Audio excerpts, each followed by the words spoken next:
What's up, guys? Welcome back to my channel. Thanks for tuning in once again. So before I get into this video, I want to give a huge shout out to you all for subscribing to my channel. The girl is officially monetized, which means I can finally start getting paid off these videos. Alright, so thank you guys so much from the bottom of my heart. I appreciate it so much. Right now, let's get into this video. You guys don't want to miss it. I lost some soldiers at war and I can get them back. My younger father by guns, he wanna get them wet. Should've talked to his mom, she way better than that. But he too hurt and destroyed, there ain't no turning back. I lost some soldiers at war. So far, it's been 1 entire year since I had this property. So if you're new to this channel, you guys, I had purchased my first rental property. It's a multi-family unit home. It has 4 units. Each unit has 2 bedrooms and 1 bath. Currently, I live in one of the units and the other 3 are being occupied. Since I had this property, I've had a property manager. I actually inherited this property manager from when I bought it from the seller. And that's what this video is about. I'm gonna give you guys tips on how to go about vetting out a property manager and pretty much tell you guys my story and what I've been through. I would say that I've had an interesting experience with this so far.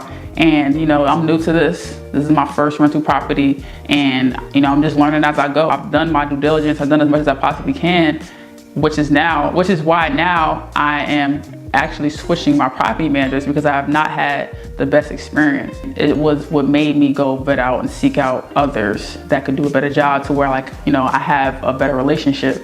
And that's what's more important. That's what's most important to me. You know, it's a relationship. And I'm not saying I have to be my property manager's friend or anything like that. I don't want that, but I do want some transparency, and I do want, you know, business to go a certain way, because at the end of the day, you guys, when you have a property, it is a business. So I have a couple of tips here that I wrote down. Things to ask a property manager. So like I said, for me, I inherited a property manager from the seller. You know, I didn't really know. I couldn't really meet with anyone. So I was just like, I'm gonna leave that person there, you know, allow her to finish, continue on doing whatever she was doing, because the tenants were used to that, and I didn't want to come in and just shake things up if I don't know much, right? So if you're new to the channel, or you haven't watched the video that I made on how I use my VA loan to buy this property, go watch that. I also did a video on how I did renovations on one of my units as well. All right, so look into those videos after you finish with this one. But anyway, back to it, right? So these are questions that I think you all should ask before you allow someone to manage your property. At the end of the day, that property manager work for you. You don't work for them, all right? And based on my personality, I know what I need. I know what I want. I'm not saying this is the way, but this is a way. The first thing I asked her was, how was rent being paid by the tenants? You guys, that's the most important thing, because at the end of the day, like I said, it's a business, and that's how you get paid, and that's how you use those funds to then pay your mortgage. That's a big question too, because with that question comes with other questions. When are they paying? You know, because that's going to tell you what you need to do to get your ducks in a row in order to pay your mortgage. My experience with the current property manager, you guys, I would just get I'll get these payments in piecemeal. Like one day I'll get, like, I don't know, it'll be like the 7th of the month, and I'll get like $600, and they'll be like, later on that month, I'll get like $300. Like, I'm not getting everyone's rent all at once. But you would think like, yeah, okay, that makes sense, you know? Everybody pays their rent at the same time, because guess what? I can't tell the mortgage people or my lender like, hey, I'm going to give you this much this time, this much this time, and be late. You know, because honestly, you guys, a lot of the times my tenants will be late, or they would like not pay their rent for the month, and then I'll have to wait till next month to get like, you know, 1.5 instead of 2 months of rent that they missed, right? So it'll be things like that, and I'm talking to my property manager like, what's going on? You know, I'm not going to go knock on these tenants' door asking them where the money is. They don't even know that I own this place, and I want to keep it that way. You want to know, is there a late fees? I ask what the system is, right? As far as I'm concerned, the property manager, I don't know what system she uses. You know, you want to make sure that there's some type of transparency there. So I wasn't getting transparency. That's my biggest thing. Like, I just didn't know what was going on. You know, so this property manager just telling me like, oh yeah, this unit didn't pay their rent. They said it, but they're good tenants. That's what she would say. But they're good tenants, though. Don't kick them out. And honestly, you guys, that bothered me. All right, that bothered me so much, because it's just like, what type of relationship are you having with these tenants to where you just letting them stay? But I'm like, okay, what about me? Like, yeah, I need to pay a mortgage as well, you know. But thankfully, you know, they don't know this, but I made sure that I was able to afford my mortgage with or without the rent, right? So I need their rent, yes. However, I can still afford the rent. I can still afford the mortgage without their rent payments, you know. So I made sure of that, and you guys should do this. Make sure you do the same thing. Don't rely. Make sure you are making enough money, right? And other jobs, whatever the case may be. Just make sure that the rent is not your main income, because I'm telling you guys, these tenants depending on where you are, depending on how it go, they do not pay their freaking rent on time. So what that pretty much told me was that rent was not being enforced, because it's just like, okay, is there a late fee? You know what I'm saying? Clearly was no late fee.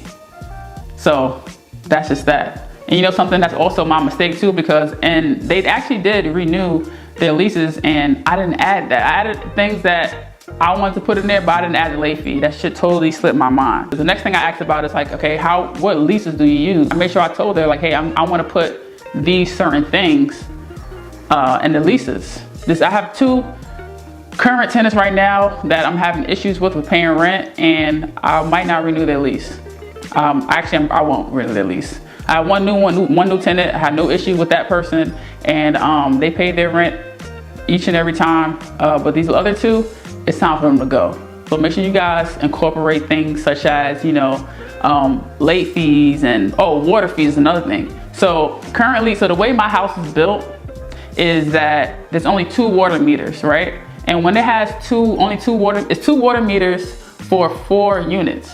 So therefore, you cannot make the tenants get their own water, have their own water bill.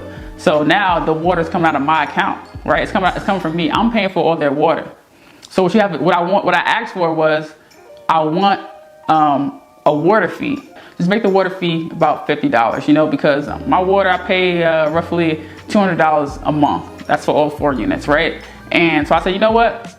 I need to make up for this loss, because I'm not going to change the water meters. It actually costs a lot more money to change the water meters than it is to just pay to just give them a water fee. So I said, okay, I'm giving them a water fee, right? So I asked for that to be added into the leasing agreement as well. My current property manager, as far as I'm concerned, she never did not one inspection. You know, I have yet to see, you know, inside these other 2 units.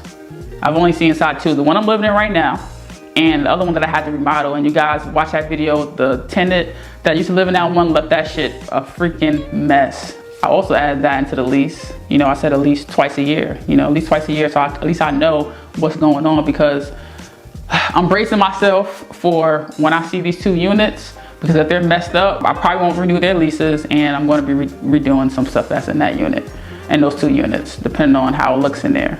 So the next thing I asked was, how am I alerted when there's services that need to be completed inside the units? Like, say for example, a tenant had an issue, something broke or something like that. How am I notified? If it's something that's going to cost over $100, she will contact me immediately, you know, let me know what's going on and how do I want to go about doing it, right? The current property manager that I had, they just go ahead and make their fixes without telling me. I probably recall one time that they told me that, hey, something needed to be fixed. So the next question that I asked was, how can the tenants alert you, or like the property manager, when they have an issue? Like, you know, what's the process? Because I want to make sure that my customers, yes, your tenants are your customers, I want to make sure they are taken care of, you know.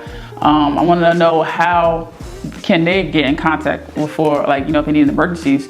But so she said that, you know, they have a direct number, direct line they could talk to, and they get it squared away like that. So the next thing I asked is, how do I terminate the contract between me and a property manager? And this is important, you all, because, you know, you don't want to stay in anything that you don't like. And that should have been a red flag for me, you guys, because I didn't sign anything with this previous property manager that I had. Before you even allow someone to be a property manager, look over your agreement, look over the contract. When it was time for me to switch property managers, I had to get the leasing agreements. And it's crazy, you guys, because I've been asking for them for so long, and I'm finally just now getting them. And 2 of the leasing agreements was not up to date. But what her reason for that was, she said that these 2 tenants that's been missing their rent, they've been on a month-to-month lease. And I did not know that. I wasn't aware of that.